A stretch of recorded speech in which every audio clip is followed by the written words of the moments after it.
Thank you for joining me, Ashwin Berry, on NMH at 1, where we highlight the news making waves in Namibia and beyond, ranging from current affairs to community stories, sports and economic news.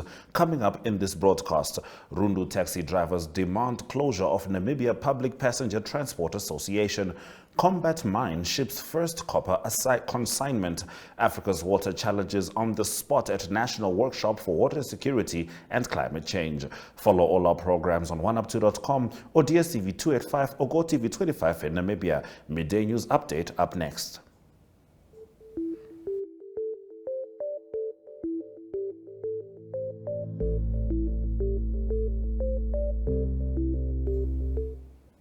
Survivors and relatives of victims of a 2021 insurgent attack in Mozambique have filed a complaint against Total Energies for negligence and indirect manslaughter, saying the company had failed to ensure the safety of subcontractors.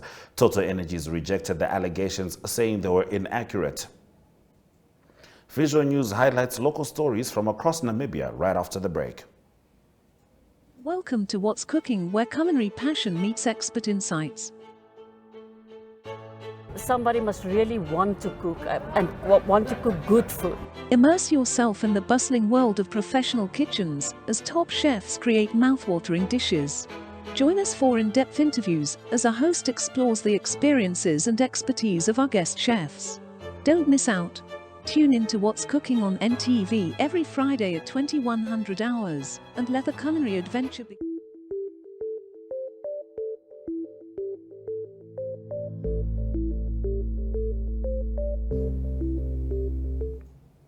Herbert Chinokoro, Senior Water and Sanitation Engineer, African Development Task Manager for Namibia, Zambia and Lesotho, speaks about water challenges for Africa at the National Workshop for Water Security and Climate Change in Namibia. This video is courtesy of Elani Smith.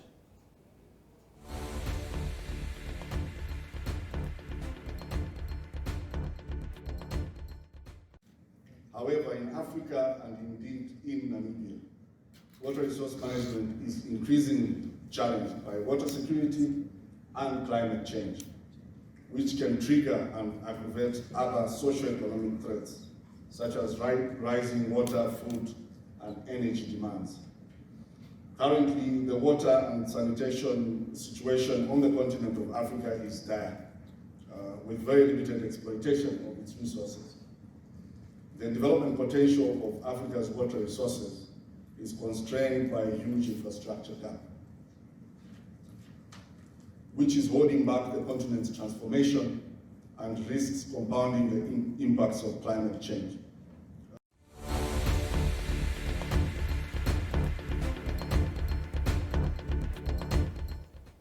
Hundreds of taxi drivers in Rundu yesterday staged a peaceful demonstration calling on the closure of the Namibia Public Passenger Transport Association office in the town. In their petition read by Siyuka Kamutali, the drivers are not happy with the operations of the association, which they describe as operating illegally in Rundu. They further demanded that the operations of the association become a responsibility of the Rundu Town Council. Kenya Kambohe reports.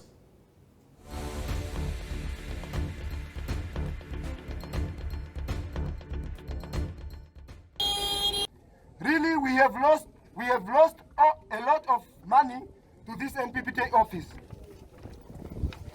Number 3, we used to pay for operator card and roadworthy certificate, which we get from Road Authority, which cost us plus minus 900, which we know we have benefit on it. For example, if you're involved in a car accident, LVA will cover you. But coming to this office, NPPTA, we used to pay 1,400 for all registration, which we used to get no benefit in it. And we have proof, papers are here. Number 4, when 1 or 2 members of the taxi drivers and owners passed on or death, this so-called NPPTA association, they don't do anything at all.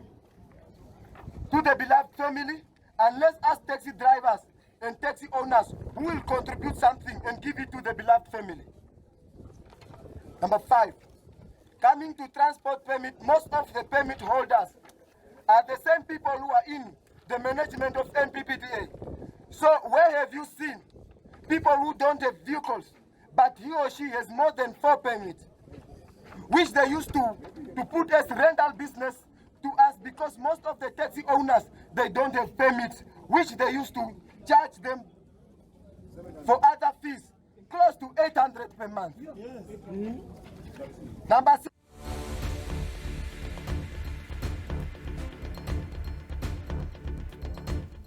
On the other side of this, Namibian Sun leads us into the newspaper review segment.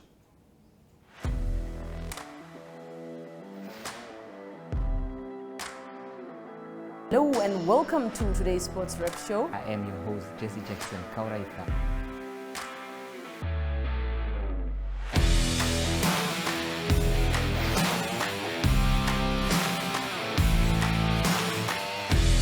In replay, Namibia, who had won the toss for the first time on this tour. Good day everyone, time for international sports news, starting off with tennis news, both on the WTA for women's and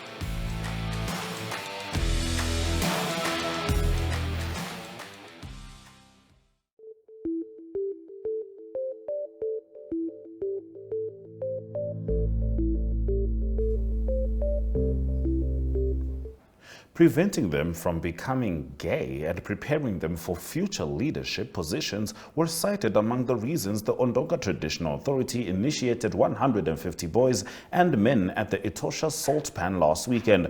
Overall, the exercise was held to help revive culture and improve social conduct among Ondonga's male population, organizers said. The initiation process, which was led by Chairperson of the Ondonga Traditional Council, John Walenga, started on Friday and ended on Sunday, and saw participants received by Ondonga King Philemon Shumbwa Nangolo at the palace afterwards.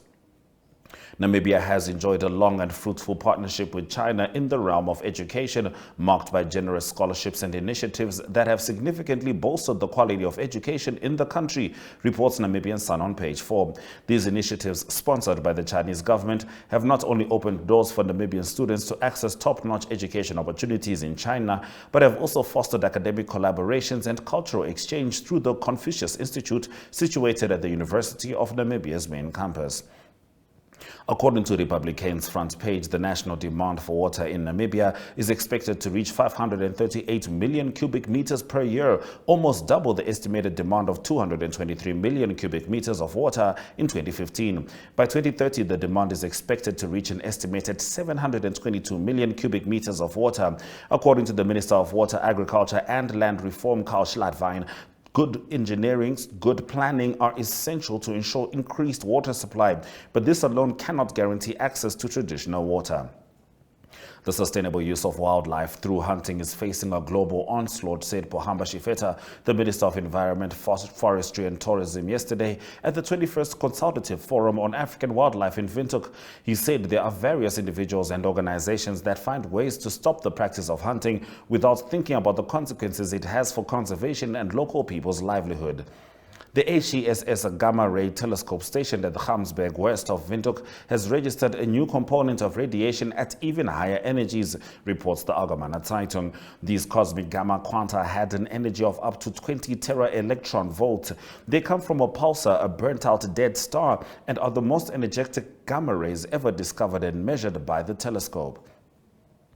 The bail applications of the two defendants in the fish rot corruption scandal, Bernard Esau and Nigel van Veek, have been completed, and the two men's lawyers will appear in the High Court in Windhoek on November 24 to make their closing arguments. Esau and van Veek's lawyers, Florian Bekers and Mbanga Siyomuhinji, will then argue why the two should be released on bail, while prosecutors Ed Marondeze and Ezekiel Ipinge will try to persuade the court to keep the men in custody.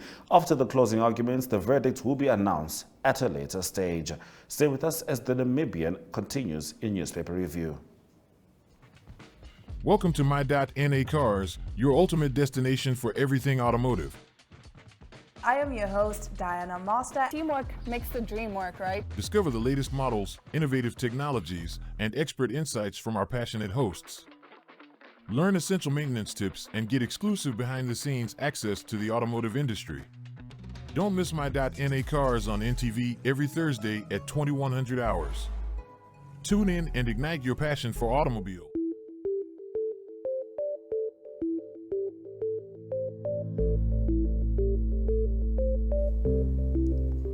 Several patients at the Windhoek Central Hospital have been forced to sleep on the floor of the hospital's corridors. This was revealed yesterday by Parliamentary Standing Committee on Gender Equality, Social Development and Family Affairs, which undertook an inspection visit to the hospital.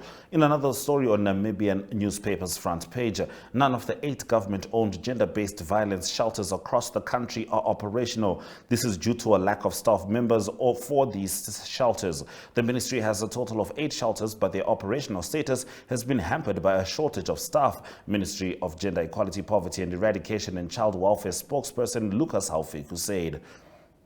On page 3, a group of 20 journalists protested in front of the New Era Publication Corporation offices in Windhoek yesterday morning, demanding that the publication's suspended managing editor Jonathan Beekers be reinstated by tomorrow.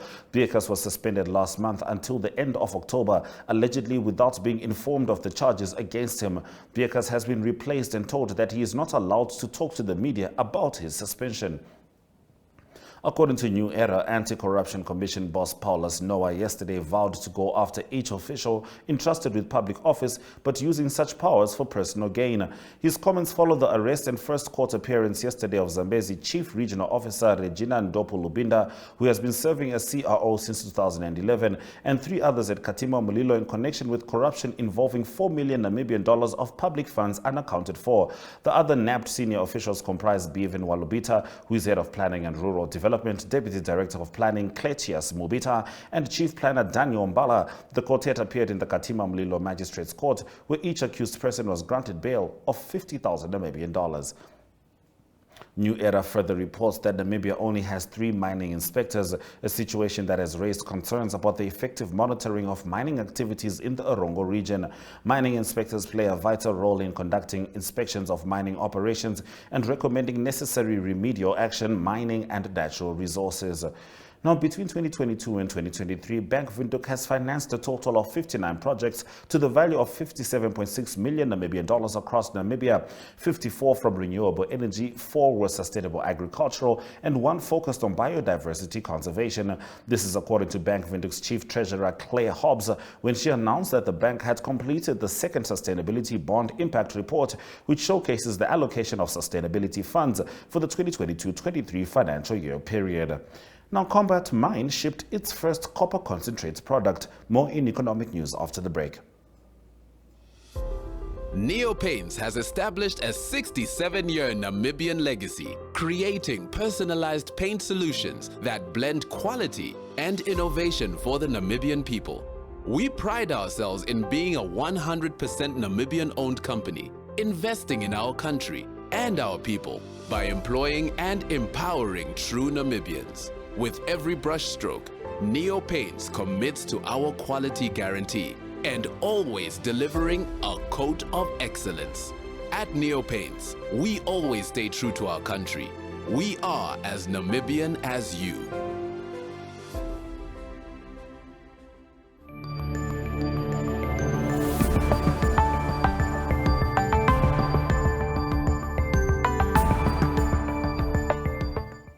Combat Mine, co-owned by Canada's Trigon Metals, Namibian businessman Knowledge Kati's Texel Mining and Exploration and state-owned Epangelo Mining, recently shipped its first copper concentrate product, marking the beginning of cash flow from the operation. During September, mining operations continued to perform well, providing a consistent plant feed, averaging 1.2% copper in line with the mine plan, Trigon said in a statement. The Combat Mill operated 23 days in September at an average daily throughput of 718 tons per day, corresponding to 72% capacity. Now, by the end of September, production ramped up to strong with steady operation consistently above 95% capacity. From 16 September onwards, it said the company is on track to declare commercial production in the second week of October. It further revealed that copper recoveries have averaged 80.5% for the month. As production settled into steady operation from mid-September, the mill has achieved recoveries of 84.8%, in line with projected recoveries of 85%. Let's head to the economic indicators.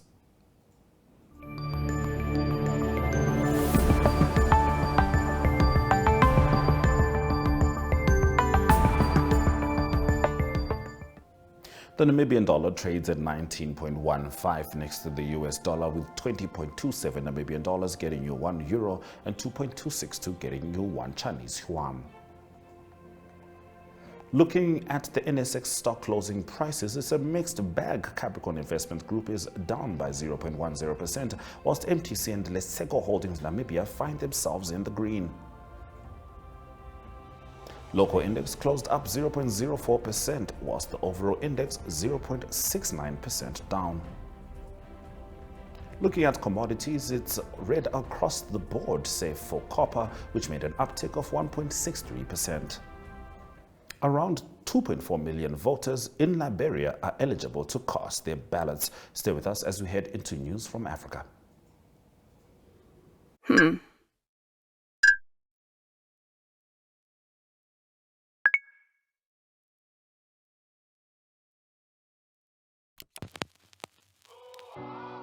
eTicket, your online ticket solution for events and event marketing, bringing you ease of mind and making sure that your event gets out there.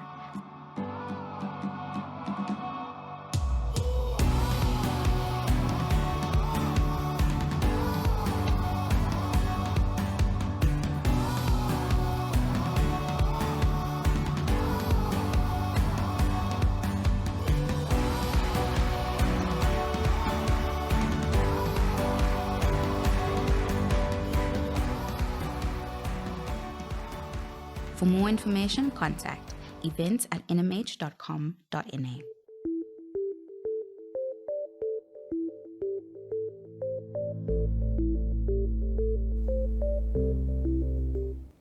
Around 2.4 million voters in Liberia are eligible to cast their ballots in a general election in which President George Weah is seeking a second term after a first 6 years marked by corruption allegations and abiding economic hardship. Weah, 57, who turned to politics after a successful football career, says he needs more time to fulfill his promise to rebuild the West African nation's broken economy, institutions and infrastructure, pledging to pave more roads if re-elected. Elected in 2017 in the country's first democratic change of power in over 70 years, Weah is running against 19 other presidential candidates. To avoid a runoff, the winner must secure 50% of votes cast, plus at least one more vote. The iron ore-rich West African nation is still struggling to emerge from two devastating civil wars between 1989 and 2003 that killed over 250,000 people, and a 2013 to 16 Ebola epidemic that kills thousands. Voters will also select members of the 73-seat lower house and half of the 30-member Senate.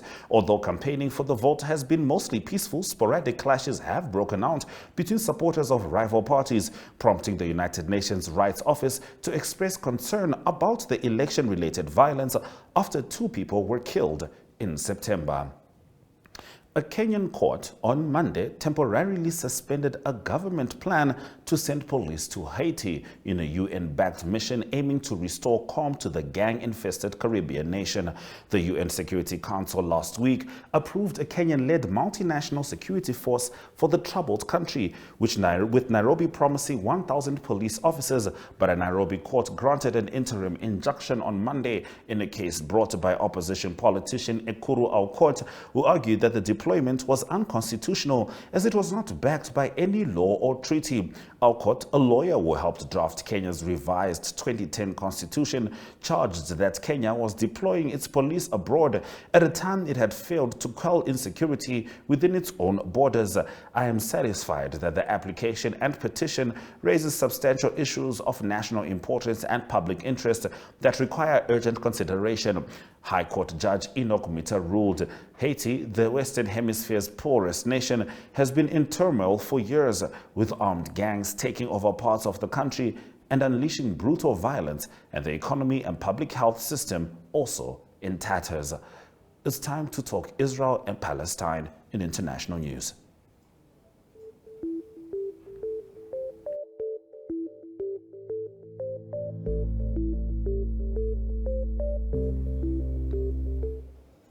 Israel today said it had re-established control over the Gaza border and was planting mines where Hamas militants had toppled the barrier during the bloody weekend assault after another night of relentless Israeli air raids on the enclave.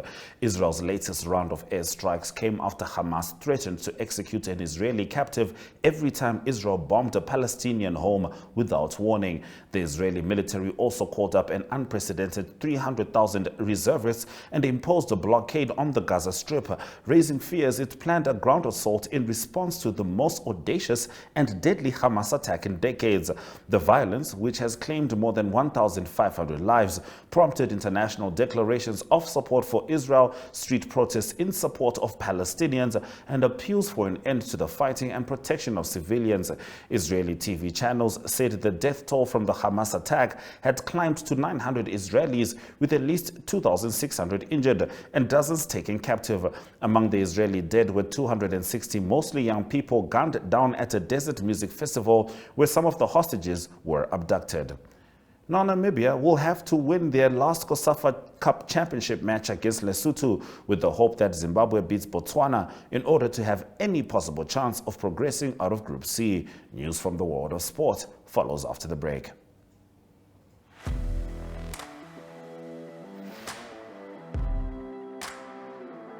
Hello and welcome to today's Sports Rep Show. I am your host, Jesse Jackson Kauraifa.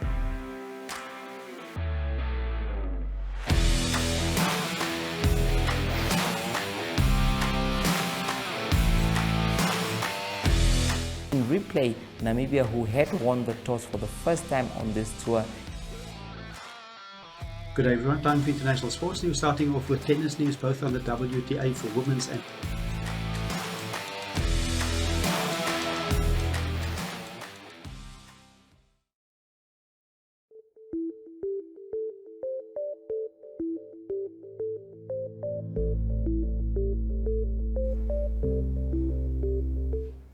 All right, the COSAFA Cup Championship is well underway, and currently Namibia is on rather shaky ground because they will have to win their last COSAFA Cup Championship match against Lesotho with the hope that Zimbabwe beats Botswana in order to have a possible chance of progressing out of Group C. Coach Paulus Chipanga expressed disappointment following the team's 2-0 defeat at the hands of Zimbabwe in the COSAFA Women's Championship yesterday.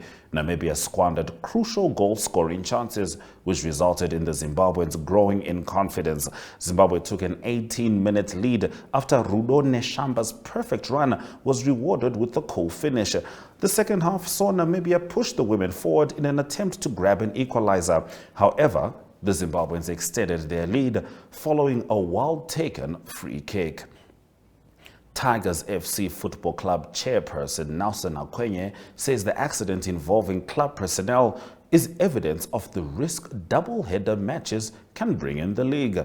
This is after several of team members were involved in a car accident early yesterday morning while en route back to Windhoek following their Marine Namibia Premiership matches played in the northern parts of the country. The accident occurred about 90 kilometers from Okahanja. Now, the 2023 Nedbank For Good series concluded on Friday, 6 October at the Omea Golf Club and saw a total of 250,000 Namibian dollars being raised for the Rossing Foundation. The final saw Heinrich Schmidt and Wilna Bredenham being crowned the 2023 champions of the golf series in the men's and women's categories, respectively. In the men's category, Schmidt took the top honors by scoring 44 points, while second place was taken by Fitz van Niekerk with 40 points and Desmond de Melijo in third with 38 points. In the women's category, Bredenham scored 44 points ahead of Clarice Chifupa and Tiki Divert, who both had 37 points to tie for second place. Just before the World Cup, England lost to Fiji, and they'll be clashing again in the Rugby World Cup, and that's what leads us into international sports shortly. Welcome to My.NA Cars, your ultimate destination for everything automotive. I am your host, Diana Master. Teamwork makes the dream work, right? Discover the latest models, innovative technologies, and expert insights from our passionate hosts. Learn essential maintenance tips and get exclusive behind-the-scenes access to the automotive industry. Don't miss My .NA Cars on NTV every Thursday at 2100 hours. Tune in and ignite your passion for automobiles.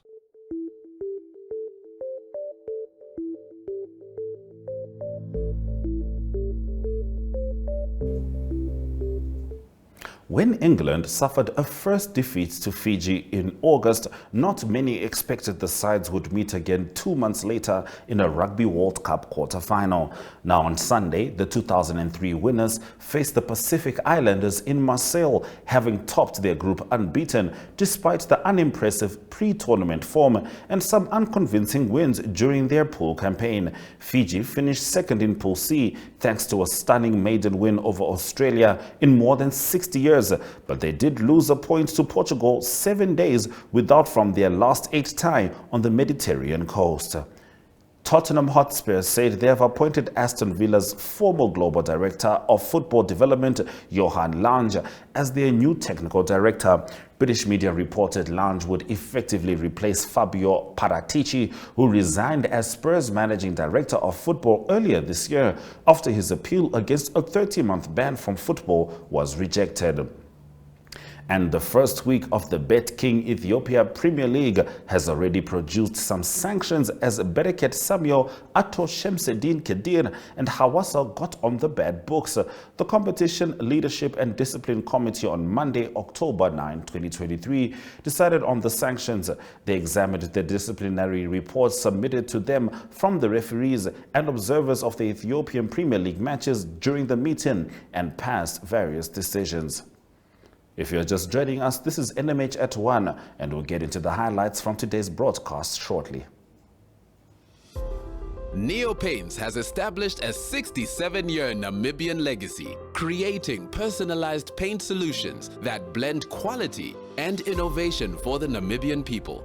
We pride ourselves in being a 100% Namibian-owned company, investing in our country and our people by employing and empowering true Namibians. With every brushstroke, Neo Paints commits to our quality guarantee and always delivering a coat of excellence. At Neo Paints, we always stay true to our country. We are as Namibian as you.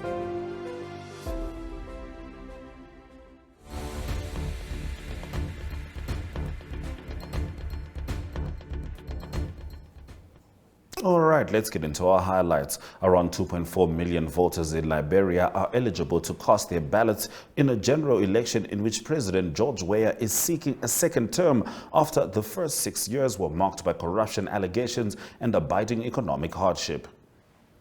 Israel said today it had re-established control over the Gaza border and was planting mines where Hamas militants had toppled the barrier during their bloody weekend assault.